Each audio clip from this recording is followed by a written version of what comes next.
So I'm here with Jeff Miner. Jeff and I have been working all day and prior to today getting ready for a fun conference, a very informative conference that's going to be taking place in Las Vegas here in the next, well, just over a month. Yeah, in about a month. It'll be at the Litigation Skills Conference with the DRI, Lawyers Representing Business. And Jeff, tell us a little bit about what the trial lawyers who attend this conference are going to walk out of the room with once they hear you speak. Well, hopefully, they're athletes, they're performers, and hopefully they'll start to see themselves like that and see how they can benefit from some of the skills that professional athletes use to calm themselves down in the heat of the moment, in the action, when they're in the courtroom and the pressure's on and something goes wrong. How do they handle that? How do they refocus? How do they get control back? We're going to teach them a lot of skills that prepare them to perform at their peak, just like we do with athletes. Gotcha. And not only during the actual performance, or in our world, the trial, right, but do you work with your athletes on how to kind of lead up to the game day event, right? I mean, you got to, because all the work happens behind the scenes. It happens off season or at different times. You prepare yourself to be able to slow your heart rate down and be able to focus and get into the zone and relax on command and visualize success. And those types of skills don't come just overnight. So it's like we're going to give them skills that they can take home and practice, and when they go to court, they're going to be ready to perform at their peak. that makes a lot of sense. And we talked earlier today, and we'll talk about it in Vegas. You know, if anyone who has ever swung a golf club, you know there's a sweet spot at the head of the golf club. Yeah. And if you hit the ball right at that sweet spot, the ball will go where it's supposed to go, and it's going to go at the velocity that it's supposed to go. And in order to hit that sweet spot, you have to have a lot of repetition. You have to have a lot of intentionality to train how the ball's going to hit that sweet spot every time. And I guess applying that to trial lawyers, you know, not to say to compare us to golf clubs, but every lawyer probably has a sweet spot in a major hearing, whether it's a Daubert hearing or a pretrial motion. In trial, every lawyer is going to have a sweet spot, just like that golf club. And Jeff, are there tools that you're going to help us with to identify where our individual sweet spots are? You know what? That's just like with every athlete. Every person's different. So it's like I can't give you a canned, this is how you prepare for a trial. But what we can do is, here's how you can prepare yourself based on how you respond to situations. Like, what do you eat? How much sleep do you need? How do you prepare before? How do you get your game face on? You know, it's like we've got all these things that we're thinking about, our world, our relationships, all these different things, and it's like you got to focus on the trial. You got to let all that stuff go, and you got to give 100% of your attention to the trial. And it's like, how do you do that? You know, how do you create those relaxation on command? If you're having doubts, if you're having worries or stresses right the day of court, how do you get rid of them? How do you address them? Because if you don't, you're not going to respond the way you want to respond. You're going to be responding out of fight or flight. Sure. And that's not a good position for a lawyer to be in. Right. And my experience is that a lot of different trial lawyers have different personalities in the courtroom. Right. And whenever we get beyond just simple confidence and into comfort, you know, we are comfortable in the courtroom, just like your athletes are comfortable on the field. Right. We're really performing at our peak. And are there tools that we can have as trial lawyers to identify what those personality traits about us are, or what those mentality pieces are that go into us getting prepared for trial and actually responding well during the heat of the battle?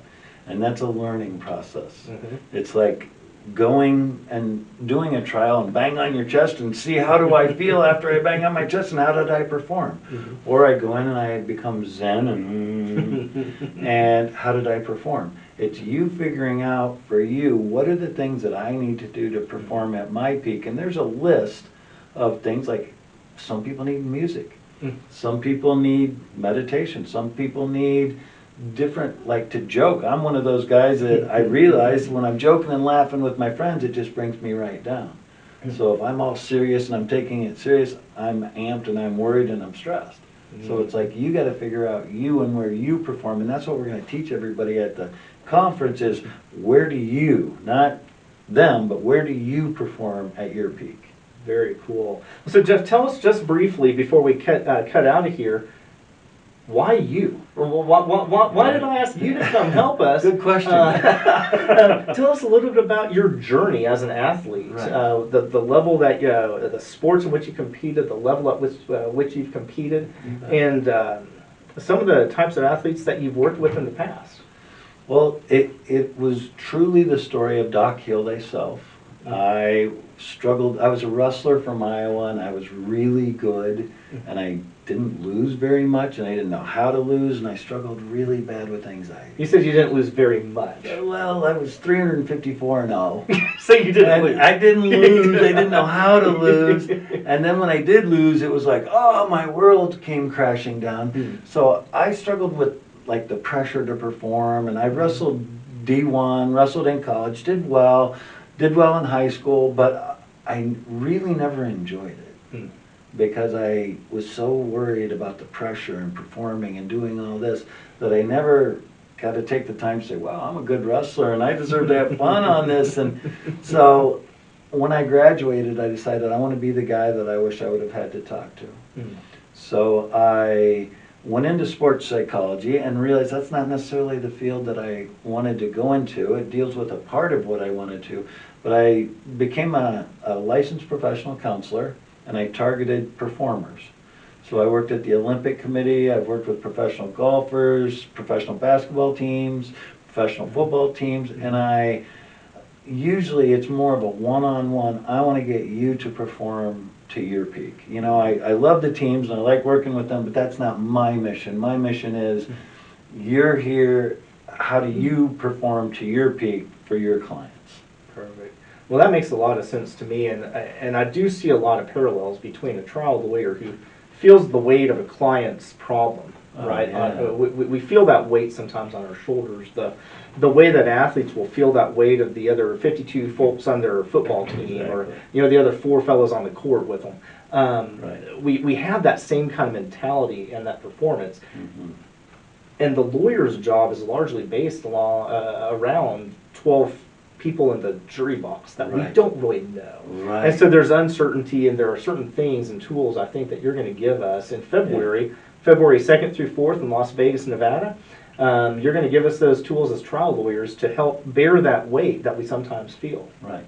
Just like an athlete, you know, whether they're performing in the Super Bowl or for a kids team, it really is the same thing. It's like you're performing your best, and that's what you got to get that mentality of. Lawyers do is, I can only do my best. So if it's a huge case, I still want to do the behaviors that let me do my best. And if it's a small case, I still want to do my best. You know, I want to do the same behaviors. So that way it's not, oh, there's more pressure because it's a huge case. It's, no, they're all the same. You're going to do the exact same thing as perform at your peak. Excellent. Well, I'm looking forward to presenting with you, and I know we're all excited to hear the practical tools that you're going to give us that we can apply every day from the day of the seminar forward to make ourselves better as lawyers. So, I love it. Looking forward to it. All right. God bless you. All right. Thank you.